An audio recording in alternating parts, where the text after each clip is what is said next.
going to move on to a few questions from the audience that have been written down on note cards, and I'm just going to read those out and who they're for. They were submitted in advance and have been grouped by topic or appropriate race. Race meaning the candidate. Yes. I want to make that clear. This is for congressional candidates, which has been spoken about a little bit, but you might want to talk about this a little bit more. Will you go back to the lost art of the town hall meeting? Yes. Yes. Yes. Congressional candidates. Yes. Go ahead. Absolutely. I plan to have them quarterly. I'm going to rotate between the 11 counties. I'm going to do more than that. I want to listen. Some of you know about Reddit, have some open office hours. Just set those at different times of day so that you can come and meet me and ask me questions. I need information from you. I do have a lot of ideas, but you have even better ideas. This is the third time I've been in Lawrence County already. After this, I'm going to go canvassing right here in this neighborhood. I will call voters. I talked to somebody yesterday, and he told me no one who's running for office has ever called me. Thank you. And I listened to his concerns about data centers and talked about how I'd like to see a moratorium on those. But mostly I listened. So I'm going to be here, and I welcome you to come to me, and I'm going to have some virtual things. And I listen for a living. I'm a social worker. I'm a psychotherapist. I have a master's degree in listening. That's the main thing to do if you're a congressional candidate. And yes, we're going to have a town hall. Thank you.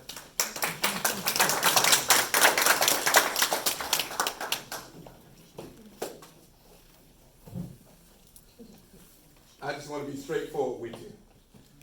I don't know about your Republican counterparts that refuse to have town halls. Printing this paper is just a piece of paper. If you're just looking at the paper front and back, it's just a piece of paper.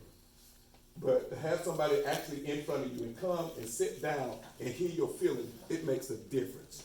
And then you can't just sit there and listen to the people. It always sounds good when we say that we're going to listen to all of our people, but then we need to be able to take that back to Washington, D.C. and do something with it. And when I say do something with it, I don't mean writing kind, oh, it's so sweet that you did this. No. That means draw a line in the sand. The plan is over with. And so a candidate like me, if that's what I'm going to do, yes, we all want to meet in 11 counties or whatever. But for me, I'm not just going to meet with you. I'm going to be in your neighborhoods. I'm going to be in your stores. I'm going to be where normal people need to be. And you will be able to come up and approach me and talk to me about your concerns. I'm sick and tired of all these candidates saying that they're going to do this, they're going to do that. But then when they get in the office, you never see those jokers again until election season. I will not be that kind of candidate. I will not be that kind of person that holds a seat because the constituents, the people, you matter. And I'm not going to shy away from that because so many people don't want to answer the question. I will answer any question you have. Now, it may not be what you're expecting. It may not even be the answer that you want, but it'll be the answer that you need. So, Dr. Mackins, the U.S. House District 3.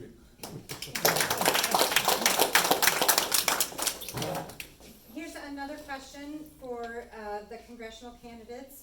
What's your attack strategy against current House seat Sherry Biggs?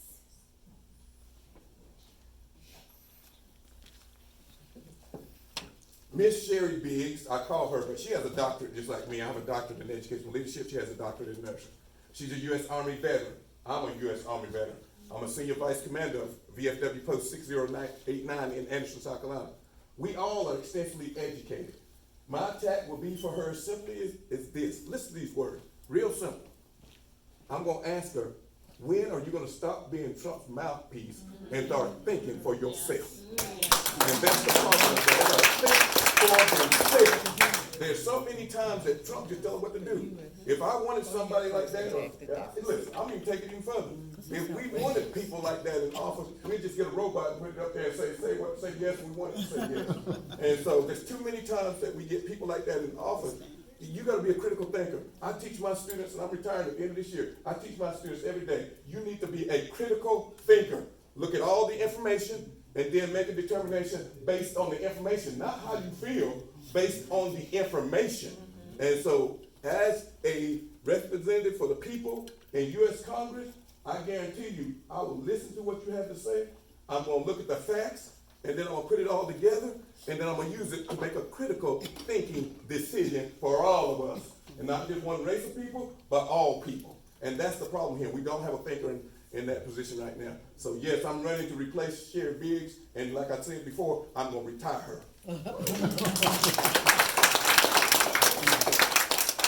Yeah, I was talking about pronouns before. I think Sherry Biggs is using the pronouns he, whatever he said, that's what I'll do.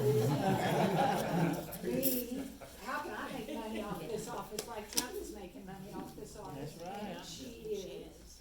And there's a problem in the world. Who's a group I can blame that on? And then I don't have to solve it. And yes, it's absolutely true, she's not thinking. Wouldn't it be great to have any of these candidates, right? But if you're voting in a primary, you better look at the strategy that the candidate has. To already have over 40 volunteers, already have over 190 donations. As I said, I'm going canvassing right here in this neighborhood afterwards. I'm working with young people to talk about college costs and have young people volunteering for the campaign. So my strategy against Biggs is that I've got to do what she's not doing, which is be with you where you are. She's a woman who broke her oath as a healthcare provider to her profession. I'm a healthcare provider. I've promised to take care of people. She's a woman who broke her oath to the military and the Constitution, and she definitely broke her oath. It's the first article that is the Congress. My job is in the Congress. We give you the amount of money is the power of the first and the power to declare war. She hasn't done either of those. So she's broken her oath repeatedly.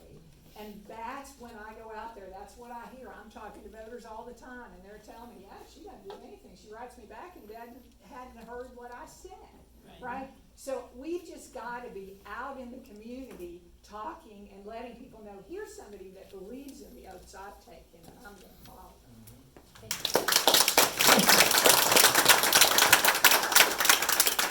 you. Okay, here's one for the superintendent of education. It has come to my knowledge that tests such as SC Ready are stricter tests than other states and their tests. Is this true, and is this the reason why our education scores seem so low compared to other U.S. states? So one thing that I want to make clear about testing with SC Ready is it's not a true measure of what our students know, regardless if whatever the score is. So what I plan to do is end SC Ready, that end of year testing. Florida did it in 2022, so it can be done. And they replaced it with a progress monitoring model, which is what I want to do. It's going to be called the growth model because like I told you, my goal is to grow kids and prepare them for the future. So with that growth model, they tested the beginning of the year, middle of the year, and the end of the year. And then it's not testing the test. We look at that data, we look at their strengths and their weaknesses. How can we build on their strengths and then provide that intervention, that support? That way they're growing. So that's my goal, to get rid of SC Ready and then focus on progress monitoring so that way we can grow our kids.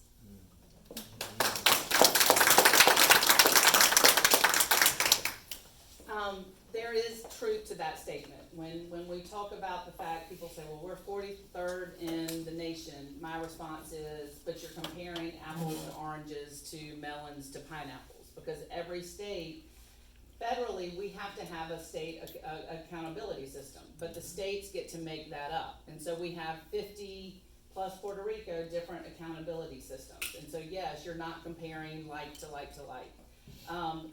In terms of testing, the SC Ready test is inappropriate because A, it's a high stakes test, but you also have to look at the standards that our teachers are having to follow, and a lot of those standards are not developmentally appropriate for the age that they're teaching.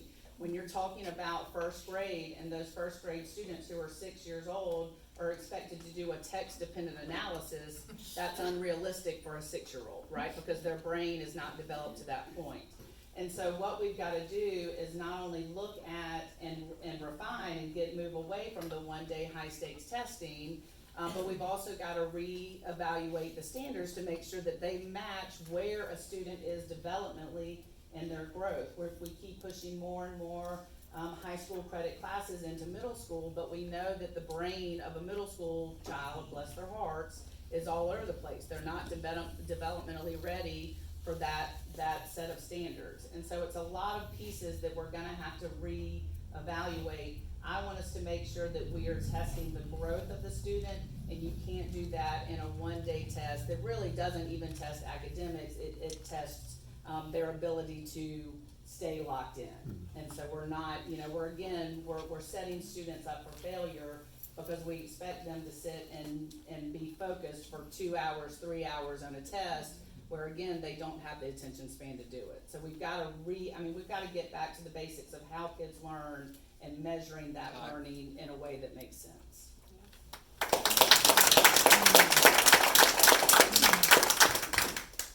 Now we'll move on to the State House questions. And they all have Ramirez on top, but I think all of them would like to speak to them. So I'm gonna just read them out, and then Lynn, y'all can have at it. So the first one is, what can we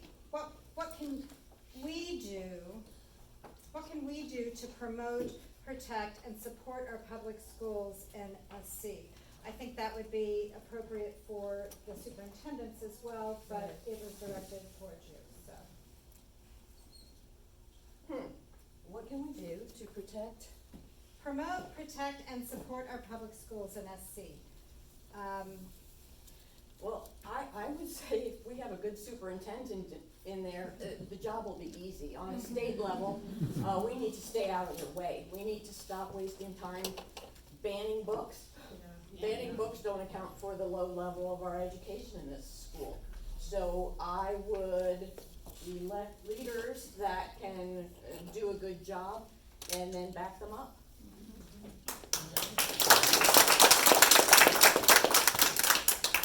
Robert, you wanna speak to that? Everything she just said. Because when you got a good commander, ones who's gonna go for the gusto, you listen to them. No state house person should be trying to tell the school system how to educate your kids, okay? That's the superintendent's job. They overstepping their boundary, I think. So, when it comes to that, if I win this, God knows I'm gonna win. I'm gonna fight. But it's the superintendent's job to dictate what's need to be changed as far as the school system. Thank you.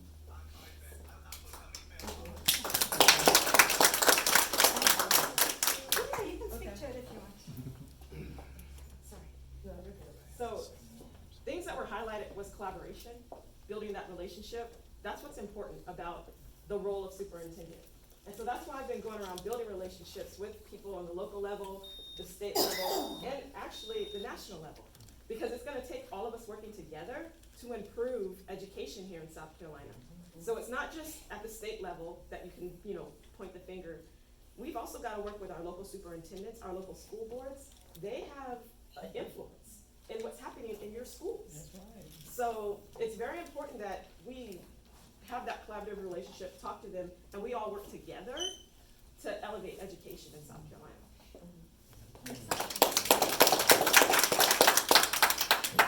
The question was, what can states do to support public education? What can we do to promote, protect, and support our public schools? And it was directed at the It was State House. State House, okay.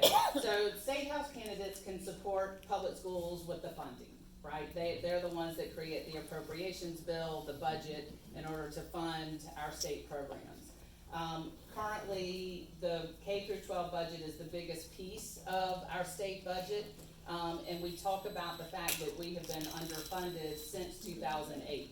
And so, we've got to get back to a level of funding that meets the needs of our public schools, and that is what the House and the Senate have control over. We can continue to talk about the coalitions, collaborations, and all of that, but I think that sort of goes as an understood piece of where the superintendent influences that policy, but it's up to the House members and the Senate to fund the policies. Thank you.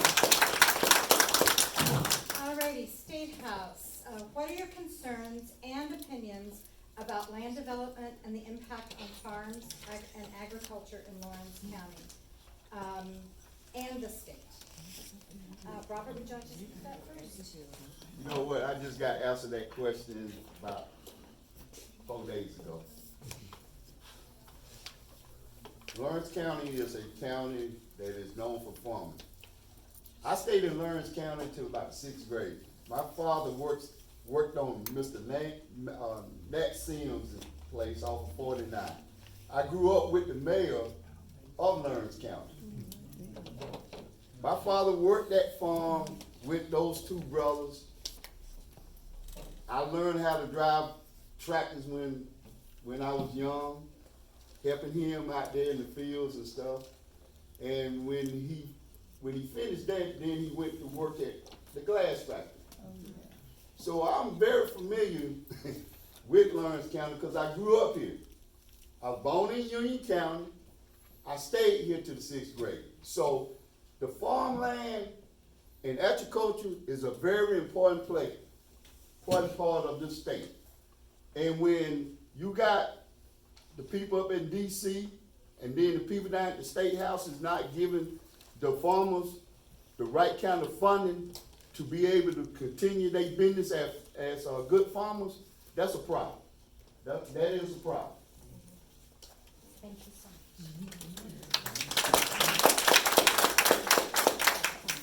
much. I welcome this question because this is one of my issues that I think is extremely important, especially for this area. Farmers are at a critical crossroads right now, and I know it's not a glamorous subject and a lot of us aren't farmers, but food security is national security. If we don't get this situation taken care of, and I mean soon, like this legislative session, we're gonna see some catastrophic, irreversible situations going on. So right now, due to circumstances beyond their control, farmers are hit hard. This war, that's not a war or whatever, that's causing fuel prices, diesel prices, in particular, to skyrocket, and fertilizer costs to skyrocket, are just out of this world.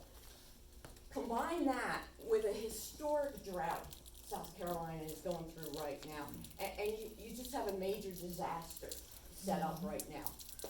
We're already losing farmers, okay? What's good for the farmers is going to be good for us. If we outsource our food, like we'll have to do if these farms go, we give up safety, security, and even price stability. So I would like to stand with Roger Kirby, Representative Kirby, who's asking for an emergency assistance plan similar to the USDA Farmer Bridge program that's ongoing right now to help the farmers out. So we need to do that right away. If these farmers go out of business, they will sell their land.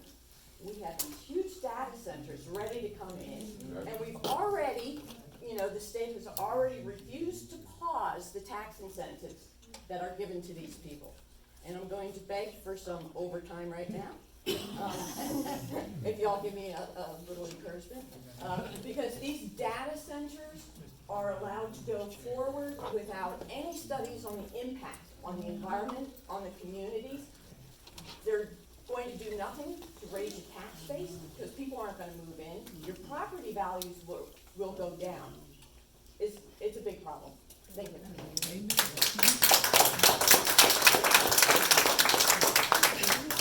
Back again.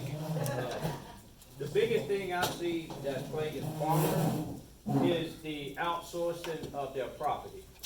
They advertise in other states up north how good it is down south. So once the people start migrating, they migrate down here, but they don't really have anywhere to stay, right? So what do?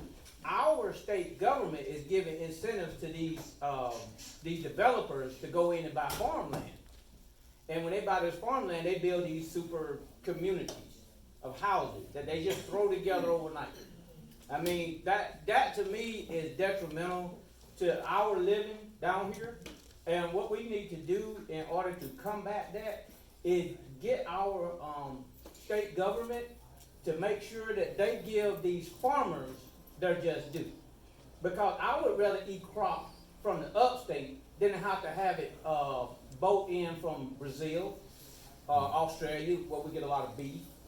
You know, our local farmers can, and they will, if they get the right incentives, do good about our, upstate society. Like I say, I was raised off of meat and potatoes, so I wanna continue to be raised off of that, but locally. So, yes. Thank you so much. Kelly, could we also hear from the U.S. congressional candidates on that question? Yes, absolutely. So that question, US candidates, see if I can find it here, because I've really, let's see. God, did I turn it up? Of course it's the wrong. So, what are your concerns and opinions about land development and the impact on farms and agriculture in Lawrence County and the state?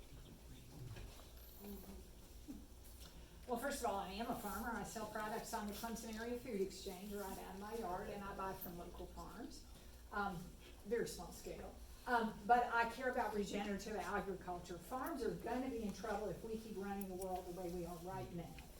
The drought is not because it just so happened, it's because humans live on the earth. And 7 generations from now, I want there to be farmers here, and I want there to be food here, and I want the kids to eat the local strawberries in the school, not the ones they got from California.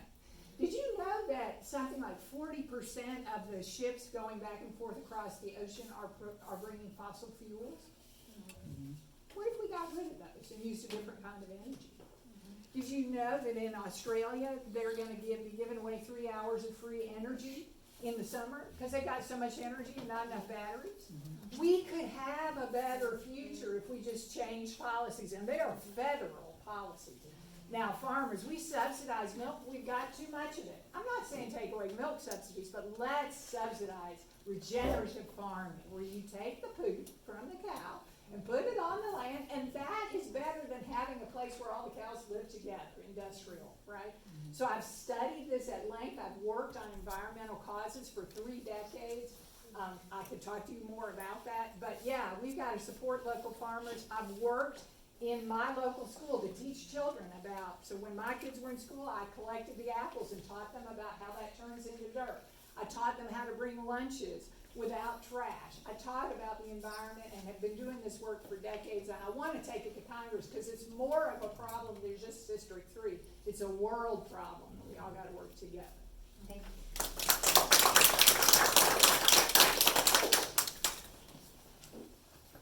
I love when we talk about farmers, but we don't address the real issues here.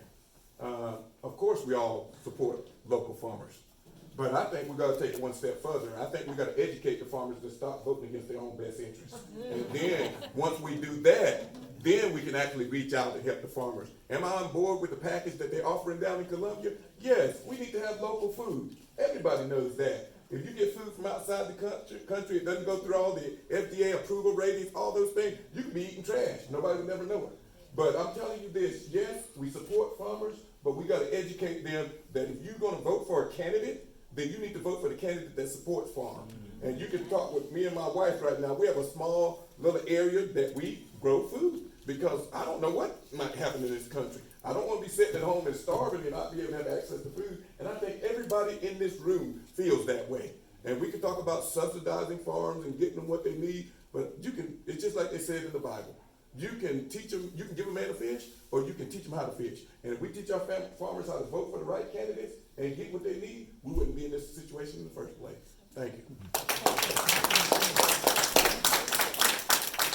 Alrighty, I am watching time, so I am not gonna address any of the other questions at this point, because we are committed to ending this as close as we can at time. We're so grateful for everyone that has come today, and the candidates that have shown up to let us know where they stand on the issues.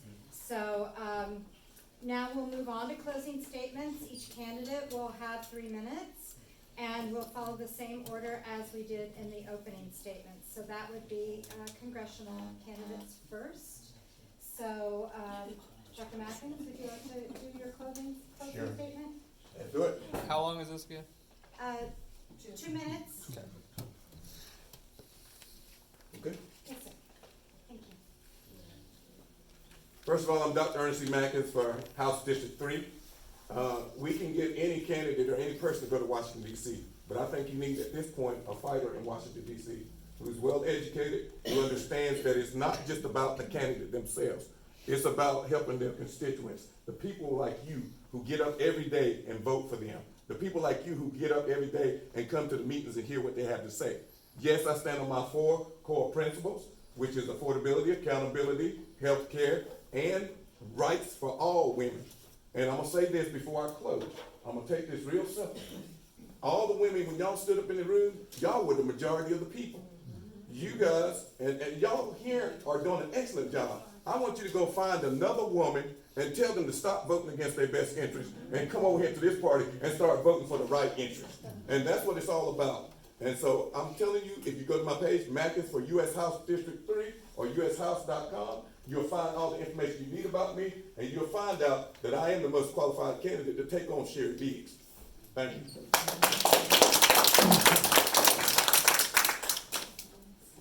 Eunice Lehmacher, I want to be your congresswoman. I think we could all agree that people up here would be massively better than anybody who's representing you now. So if you're voting in a race that there's a primary, think about who's going to be, in our case, Sherry Biggs, who has already been to this county a lot. This month, I went, besides 2 Democratic Party things, I was at the Dancing Goat Festival. Did anybody else go? Talking to voters there, and at the Spring Fling in Pendleton. That's just the everyday people, right? Not just the Democratic parties, that's important. But I want to be with the Democratic people, like in these neighborhoods. Who has developed, I have over 40 volunteers, right? Who are out there doing the work. Chris is right here, and he can talk to you afterwards about volunteering. I have been volunteering in the community for 4 decades, and I'm doing the same approach I used to work on the environment or healthcare or help the homeless with the campaign. We've got to get a network. We've got to work together. So if you can help me, please go to the back table and vote for the person who you think can beat Sherry Biggs.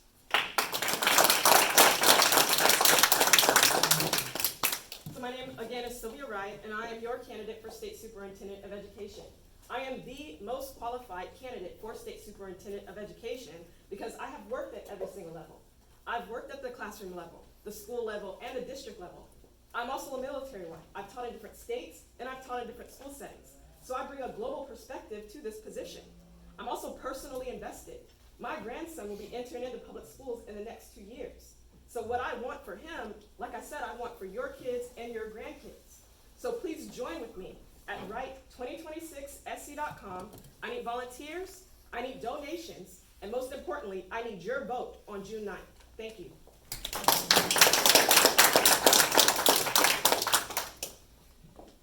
I am going to just tell a quick story. I have dedicated my adult life to public education, to helping students reach their greatest potential. I've worked in a system that is not working for our students and our teachers. I'm not the person who is going to put Band-Aids on it. I've learned it from reading Untamed by Glennon Doyle, but I know it is a much older story where there's a river and there are women and, traditionally doing laundry because that's been a traditional role, and all of a sudden babies are floating down the river. And so they're pulling the babies out of the river and pulling the babies out of the river, and nobody stops to take a minute and say, well, what if we walk upstream and find out why the babies are falling in the river in the first place? I'm the person that's going to walk upstream, figure out why the babies are falling in the river and prevent that from happening. I'm about fixing the broken systems, not band-aiding them, because I see what is happening in our schools every day. So I'm the person that is going to spend every day as superintendent of education fighting as hard as I can, building those connections, but to fix our broken system. So thank you.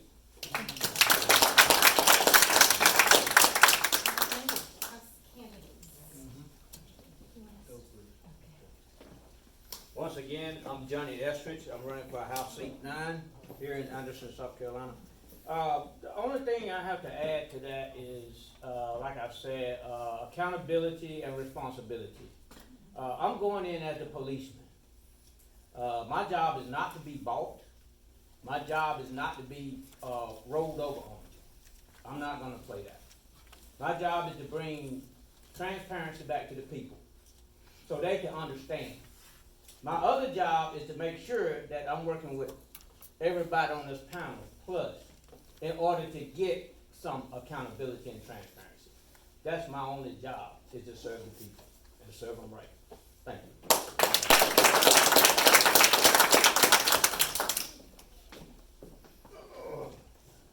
All right, I've been trying to keep everybody kind of fired up here and get you fired up. But now, I'm a person like this here. I don't tolerate a whole lot of mess. And I'm just strictly to the point about things. And the only reason why I got into this race is I'm tired of the people being misinformed, not getting exactly what they need for their county. And I feel like I'm in a good position because I think a lot of people sitting here from Clinton feel like they've been left behind with the person that's in office right now. Yeah, union is big, you know, they concentrate more in union, but I'm not gonna do that. I'm here for you. I'm here for the people in union because I done grew up in both counties. So I understand what you're going through. And so I'm here to fight for you. My name is Robert L. Williams, or you might hear, I'm Master Sergeant Robert L. Williams, United States Army, retired. All right, thank you.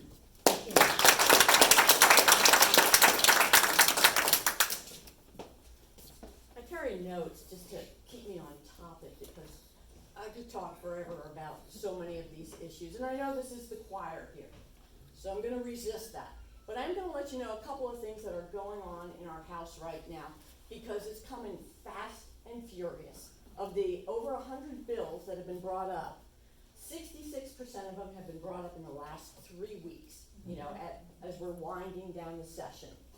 Again, just this last week, for the 4th time, someone tried to bring to the floor House Bill 5398, which is a suspension of the gas tax, okay? Other states have done it. Georgia enacted it back in March.